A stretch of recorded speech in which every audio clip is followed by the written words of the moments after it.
Hi students, how are you? I hope you will be fine and safe at your home. Now we start our first book, that is Flamingo. First of all, I want to tell you the chapter reduced. In the Flamingo, last three chapters has been reduced and the poem Roadside Stand also reduced. Now we start our first chapter, The Last Lesson by Alphonse Daudet.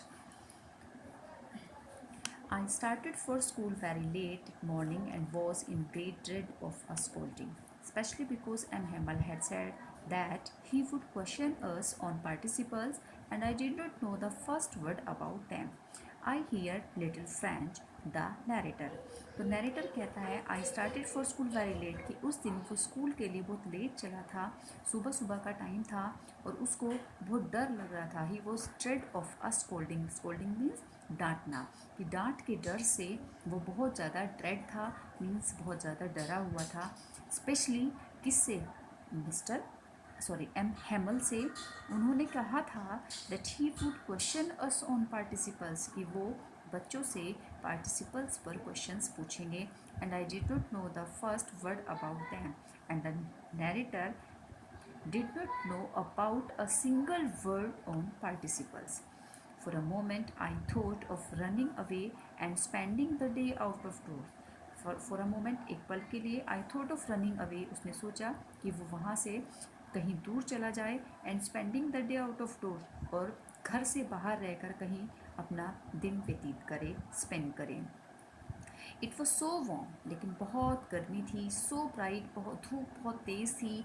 The birds were chirping at the edge of the woods, और जंगलों में पेड़ों पर किनारे पर बैठकर जो चिड़ियाएँ थी वो चहचा रही थी।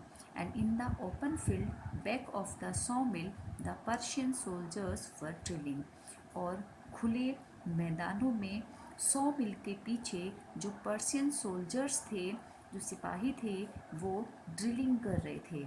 It was all much more tempting than the rule for participles, और ये सब कुछ देखना एक बहुत ही टेम्पटिंग लग रहा था पार्टिसिपल्स के रूल्स के बजाय।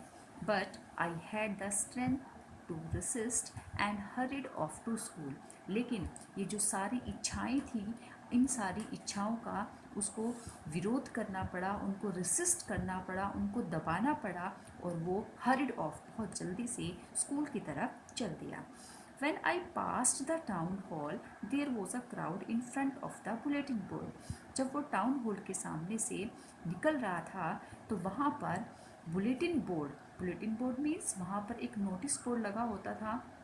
उस नोटिस बोर्ड पर जो भी न्यूज़ आती थी वो, क्योंकि उस समय पर सेकेंड वर्ल्ड वॉर चल रहा था, और उस वर्ल्ड वॉर के टाइम पर जो भी न्यूज़ वहाँ पर आती थी उसको उस बुलेटिन बोर्ड पर मेंशन किया जाता था। तो जब वो उस बुलेटिन बोर्ड के सामने से निकला तो वहाँ पर भीड़ इकट्ठा थी। For the last 2 years all our bad news had come from there, और नरेटर कहता है कि पिछले 2 सालों से जितनी भी बैड न्यूज़ थी वो वहाँ पर आती थी। द लोस्ट बैटल्स, कौन किस टाइप की जो बैड न्यूज़ थी वो किस टाइप की थी, जैसे कि द लोस्ट बैटल्स, कि वो युद्ध में हार गए। The draft, the orders of the commanding officer, या फिर सूखा पड़ गया, या फिर किसी कमांडिंग ऑफिसर का कोई ऑर्डर अगर आता था तो वो भी वहीं पर मेंशन किया जाता था। And I thought to myself without stopping what can be the matter now, और उसने अपने आप को बिना रुके अपने आप से उसने सोचा what can be the matter now, कि अब क्या हो सकता था।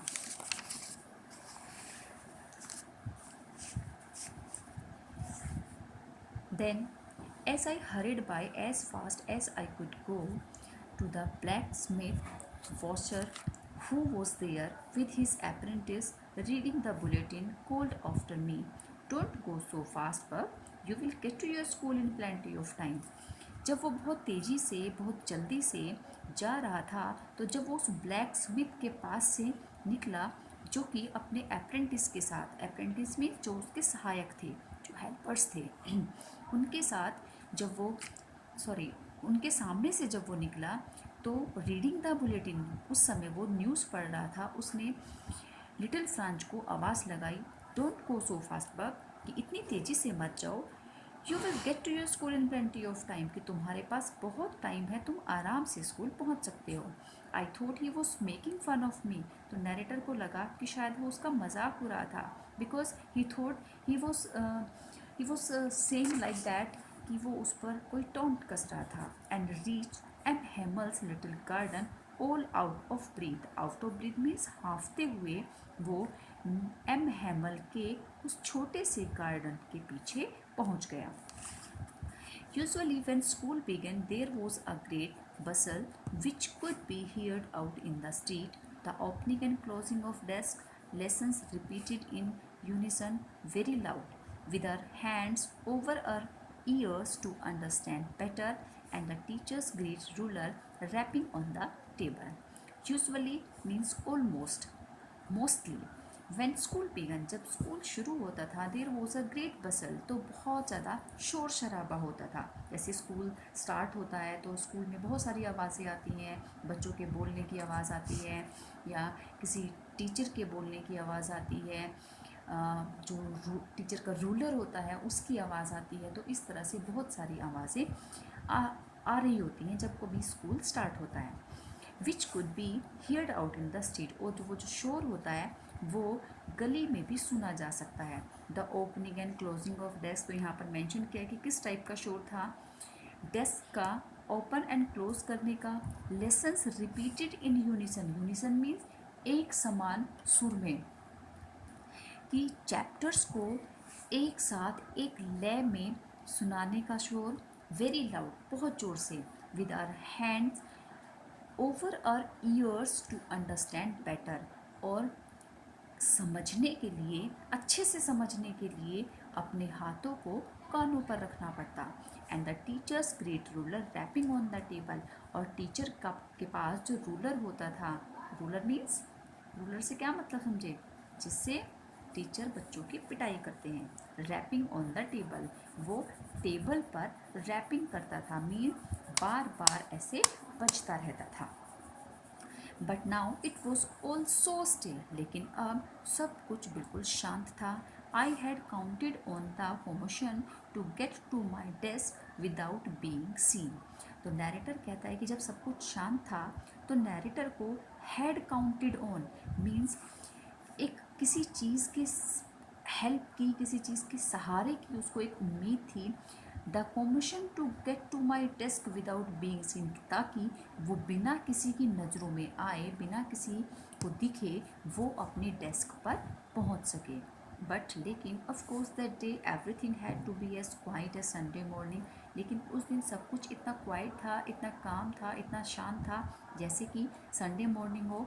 Through the window I so my classmate, तो विंडो के थ्रू उसने अपने क्लासमेट्स को देखा, ऑलरेडी इन देयर प्लेसेस, जो सब कोई, हर कोई अपनी जगह पर बैठे हुए थे। And M Hamel walking up and down with his terrible iron ruler under his arm, और जो उसके टीचर थे एम हैमल, वो walking up and down room में, क्लासरूम में, इधर से उधर, इधर से उधर, वो अपने उस आयरन रूलर के साथ, जो कि कैसा था, टेरिबल था, बहुत ही भयानक था, अपने बाजू में दबाए हुए इधर उधर घूम रहे थे। I had to open the door and go in before everybody, तो नैरेटर को दरवाज़ा खोलना पड़ा और सबके सामने से उसको जाना पड़ा। You can imagine how I blessed and how frighten I was, तो नैरेटर कहता है कि आप इमेजिन कर सकते हैं कि उस समय वो कितना ब्लश था। ब्लश में कि वो बहुत ज़्यादा अशेम्ड था, बहुत ज़्यादा शर्माया हुआ था। एंड हाउ फ्राइटेंड, और कितना डरा हुआ था। बट नथिंग हैपेंड, लेकिन जब वो अंदर क्लासरूम में पहुंचा तो कुछ भी नहीं हुआ। M Hummel saw me and said very kindly, M Hummel ने लिटिल फ्रांच को, नैरेटर को देखा और बहुत ही काइंडली बोला, go to your place quickly, कि जल्दी से अपनी जगह पर जाओ, अपनी सीट पर जाओ little Franz, we were beginning without you, कि हम तो तुम्हारे बिना ही शुरू करने वाले थे। ओके स्टूडेंट्स, अगर आपको पढ़ाने का मेरा ये पैटर्न, ये तरीका सही लगे तो मुझे बता देना। अगर किसी को कोई भी प्रॉब्लम हो तो मुझे बता सकते हैं। Okay, thank you.